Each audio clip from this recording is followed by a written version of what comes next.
Loneliness is that one thing we pretend we don't feel, but yet it's everywhere. You can be surrounded by people, laughing, scrolling through thousands of posts, chatting with dozens of friends online, and still feel empty when the noise fades. You are not crazy, and you are not broken. Every one of us faces it, even if we don't admit it. So the real question is, how do you deal with it without letting it break you? Here's what most people get wrong. Loneliness isn't just being alone. You can lock yourself in a room and feel at peace. But loneliness is different. It is the gap between the connection you want and the connection you actually have. Psychologists even call it social pain. And our brain doesn't treat it lightly. It reacts like an emergency, just like hunger or physical pain, screaming at us. Something is missing. That's why it hurts so deeply. Historically, humans survived in tribes. Being cut out meant danger, maybe even death. So our biology panics when we feel isolated, even if we are physically safe today. That's why loneliness feels so overwhelming. Your brain thinks your survival is at stake. Here's the irony.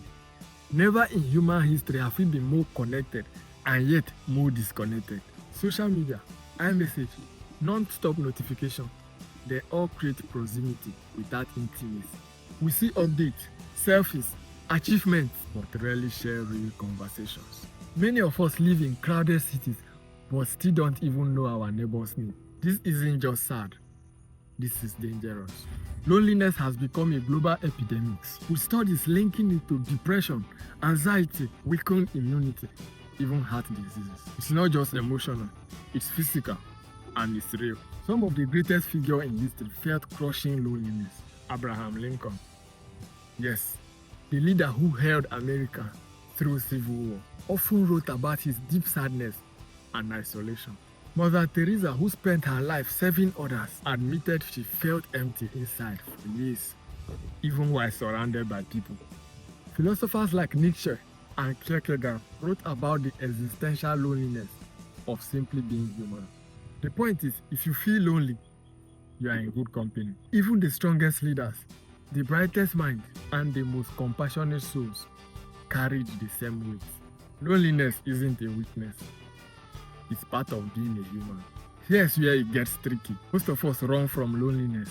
We numb it with endless scrolling, drinking, hookups, anything to fill the silence. But here's the catch. None of these solve loneliness. They only bury it temporarily.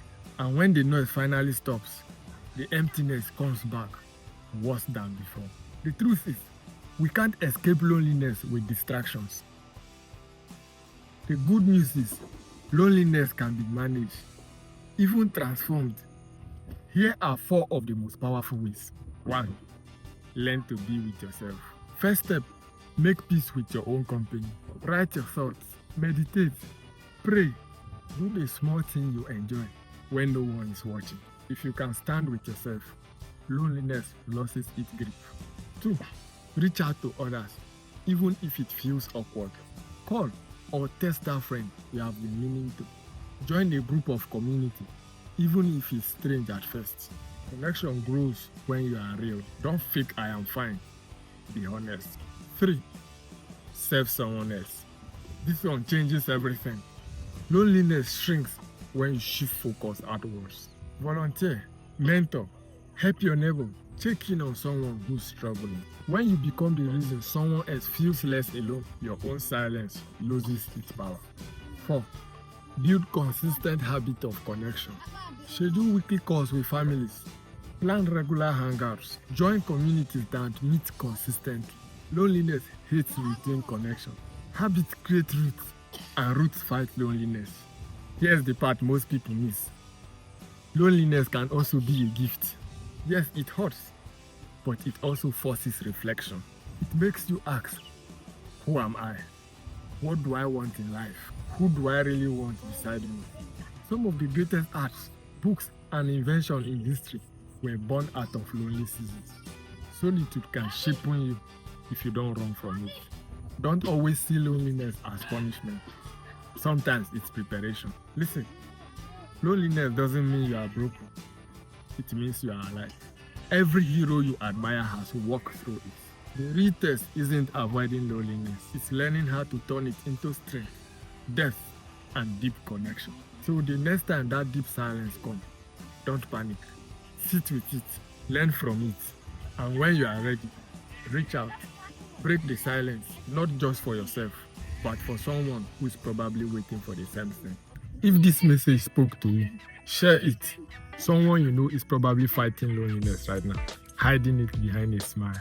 Your act of sharing could be the connection they desperately need right now. If you want more videos like this, subscribe and join this community. Because here, you are not just a viewer, you are part of something bigger. This is my life. My name is Obi Sekeri. See you on the next.